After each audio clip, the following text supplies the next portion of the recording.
Hi, everybody. I am so excited to be here today to welcome you back to season 2 of Never Over the Hill.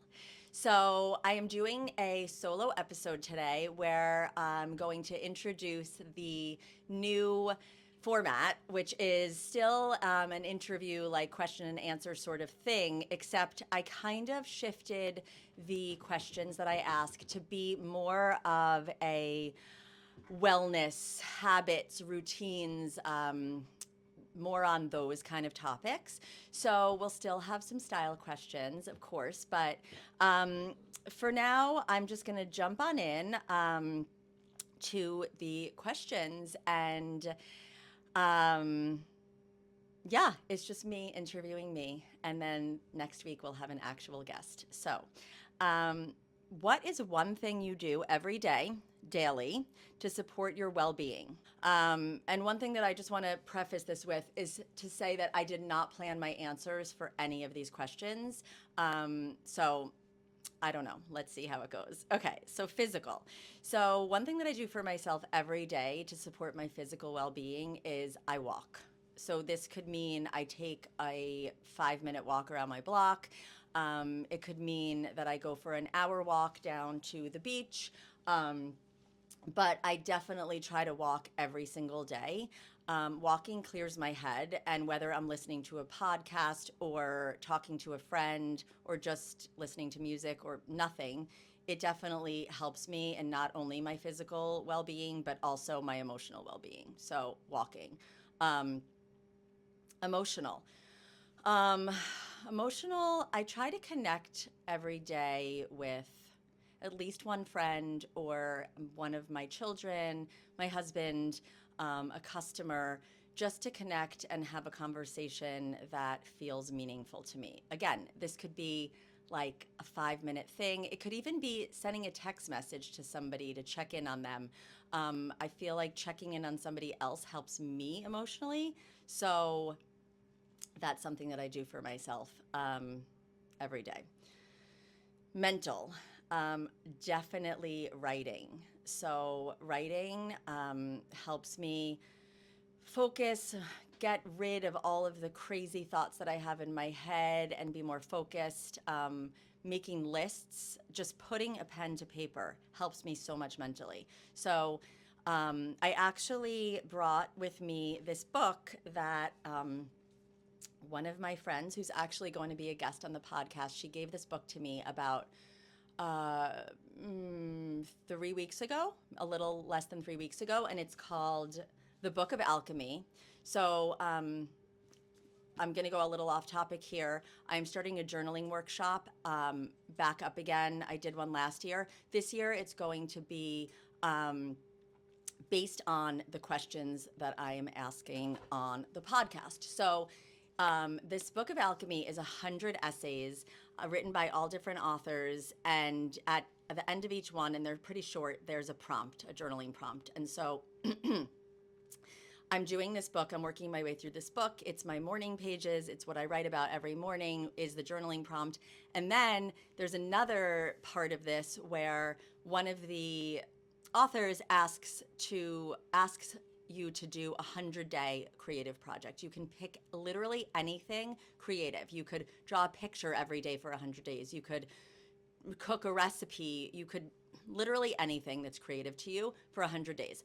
I picked writing a poem every day for 100 days, and I'm on day 16, and I am loving it. So that is what I do for myself for my mental well being every day. And then it actually leads me into spiritually what I do for myself every day, which is I try and meditate. I work with a teacher who gives me a personalized meditation every 40 days. Actually, Tony hopefully will also be a guest on the podcast this season. Um, but I would say spiritually connecting, sitting with myself spiritually really helps me.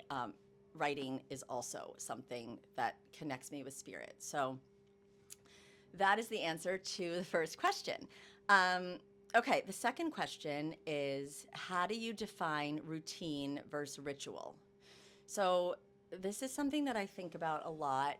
Um, we all have our daily routines, and most of these things that we do, we wake up, we make coffee, we empty the dishwasher, we get our kids ready for school, we take a shower, we get dressed, all of these things that are our routine, we don't really have a lot of ritual that is added into these daily routines. So the way that I think about it is when you're really aware, when you're focused on one thing at a time, when you are bringing something special and a little bit more focused into your routine, you add a ritual to it. So um, I love to have my coffee either outside in the sunshine with my pets every morning, or I like to have my coffee in bed when I write every morning. So I feel like to me that is bringing a little bit of a ritual into my routine. And I actually think that it's really important for us to have these things in our lives because it creates a like a reverence for the little tiny things that we do every day, and hopefully bringing more intention and joy into these things. That yes, we have to do these things. Some we want to do, some we don't want to do. If you can bring a ritual into your routine, I think it's really special. So okay, the third question. Does the way you dress, okay, here we're going back into a little style for fun. Does the way you dress dictate your mood? Do you correlate your outfit with your state of mind? So I wrote here, in other words, do you associate your appearance with your mindset? So a lot of times people will say, oh, it's so vain to care about how you look, or, it's just clothes. It's just, it's not important to me. Well, I'm here to tell you that I think it is very connected with your mindset. I think there is something so important, spiritual, like emotional, that goes along with how you dress. I think dressing can be very, I think it can change your mood. So I do dress for my mood. And sometimes when I'm feeling like, oh, I just want to wear sweatpants and I just want to stay in my bed all day, I will actually do the opposite. And I will put on a blazer, or I will put on a fancy silk jacket like this new Francois jacket that I just designed. I think that I do correlate my outfit with my state of mind, but if I'm feeling really good, a lot of times I notice that I love my outfit. And if I'm feeling really like I need comfort, I need to be cozy, or I need to feel a certain way, I will dress according to that. So I think it is important to understand that the way that you appear and putting yourself together really can affect your mindset, good or bad. And so I really try to keep that in mind when I get dressed. Okay, question number 4. What is one piece of advice or one piece of information you wish you could tell your younger self? Okay, this is this is where I'm like, oh my God, I really wish that I had planned this answer, because there are a bunch of things that I wish that I knew when I was a teenager, in my 20s, even in my 30s. Um, I think I think the one thing that I wish I knew back then was that um, you are your best friend, your own best friend. Like, nobody is going to fix you but yourself. There is not anybody that's going to come along that's going to complete you, as romantic as that sounds, as much as, the movies will tell you different. And, it's just, all you have is yourself. So yes, of course, you can have family that loves you, friends that love you, your pets can love you, but the bottom line is you got to save yourself. You have to really get to know yourself, feel really comfortable with being alone, and embrace your own company, and figure out what it is that you love to do. And oh, here's another good piece of advice that they won't tell you in school, which is there is not one direct way to success. Like, so many different ways, pathways. It's not going to be a straight shot. Getting good grades and getting good scores on your SATs and going to an Ivy League school is not going to guarantee you success at all. So I tell my teenage kids this all the time is do what you love more than, focus on what you love. And, um, and really don't let anyone tell you that you're doing something wrong or doing it wrong because everybody's so individual that if I had listened to myself, I definitely wouldn't have taken the path that I took. However, no regrets. I am sitting here today very happy in my life and you know, no regrets, no mistakes in life, just redirection. Okay, next question. What is one habit you would like to add to your life and why? Okay, so this one kind of really stumped me, but I think that I would like to add more cooking and sort of, I hate the term meal prep, but that is something that makes my life a lot easier. And I really hate takeout food. I used to love to cook. I don't love it as much anymore. And I think it's because I've lost inspiration for it. I've lost the ritual aspect of it. So I feel like I would really love to cook more as a daily habit. Probably mostly dinner, but breakfast it could be as well. And why? Because I feel like it's nourishing, it's supporting my family, it's supporting myself, and I know where everything is coming from. I know where I'm getting the ingredients from. I really want to start even shopping. I mean, my husband does all the grocery shopping, but I would like to do more. Intentional going to farms and buying things, getting things from smaller um, places, and connecting more with that aspect of it. So, okay, what is one habit you would like to break? Why and how will you do it? Here's a three-part question. Okay, this is so easy for me. The one habit I would like to break is looking at my phone whenever I have a minute. This is a habit that I have wanted to break forever. And I go through phases where I'm really good about it. Um, and then I go back to I'm just, I'm on my phone all the time. Um, okay, so one thing that I've done though is I've stopped sleeping with my phone in my room, which is a giant game changer. I did that about a year ago and it's really changed my sleep. It's changed my nighttime routine.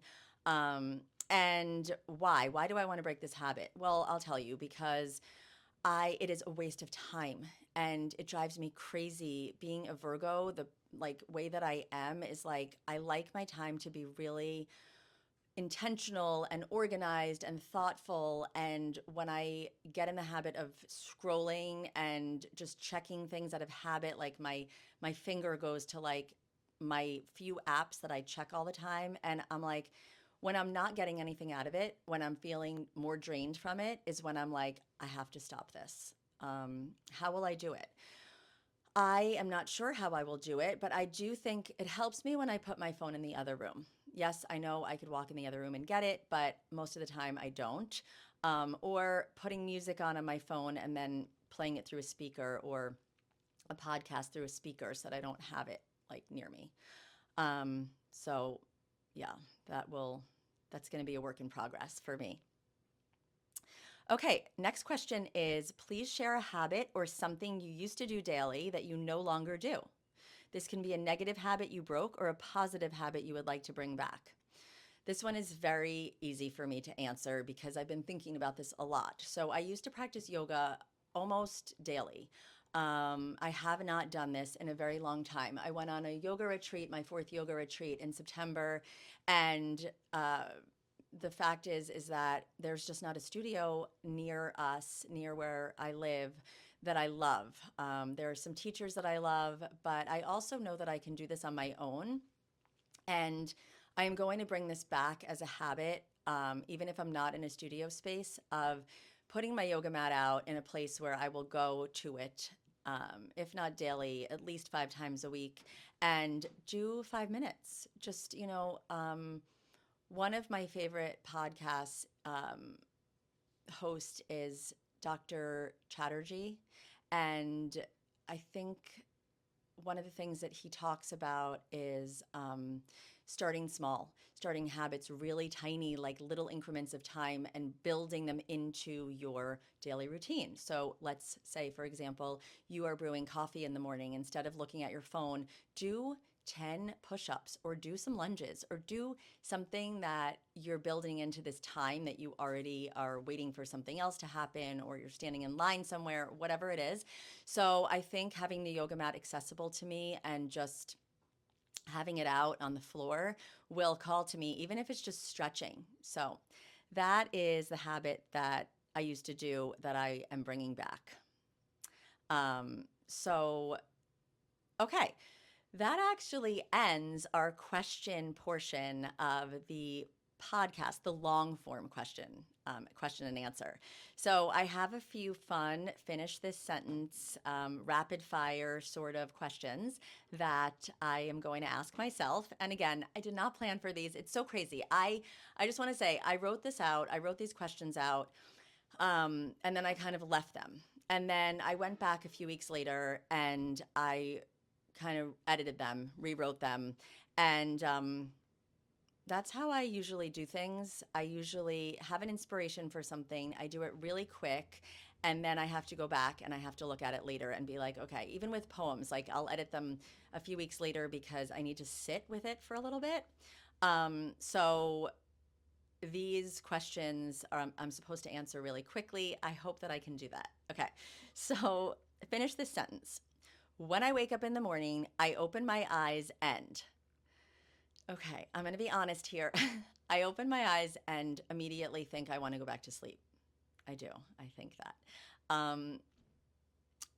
Then I get up and I stretch. I like to stretch, even let my head hang over, like just like my legs. So then I stretch my arms above my head.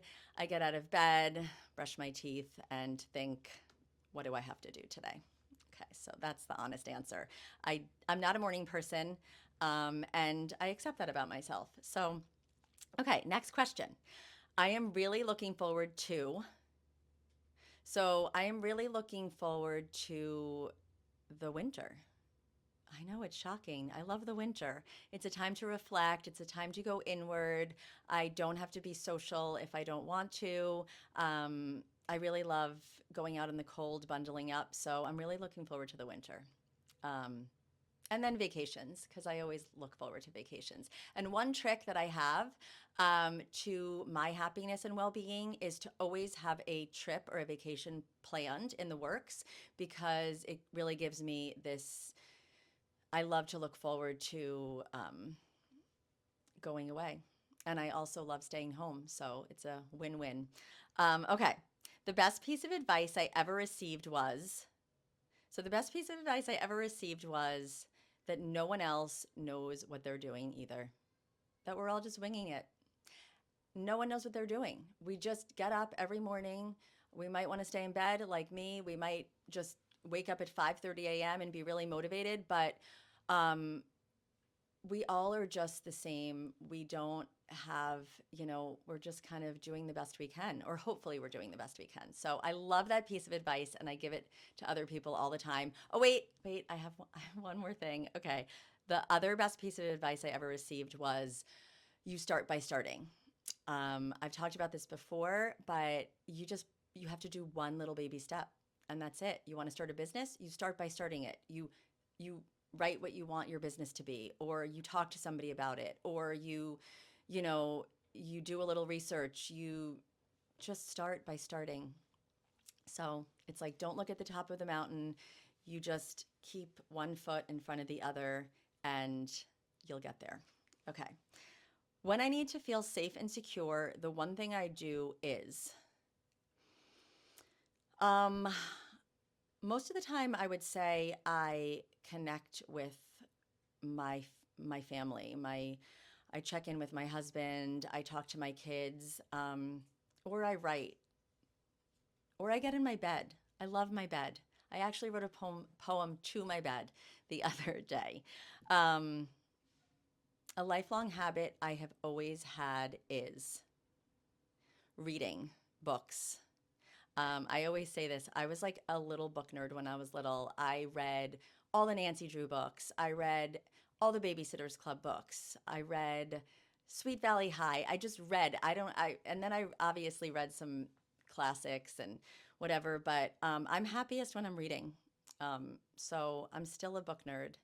Um, and I don't think that I will ever stop reading. So, lifelong habit.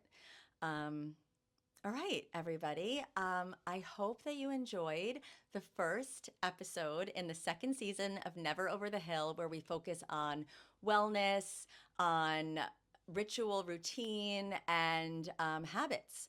And again, stay tuned. The next episode will be out in a week with our first guest, and it's going to be a surprise. So, as always, please DM me. Let me know how you liked it.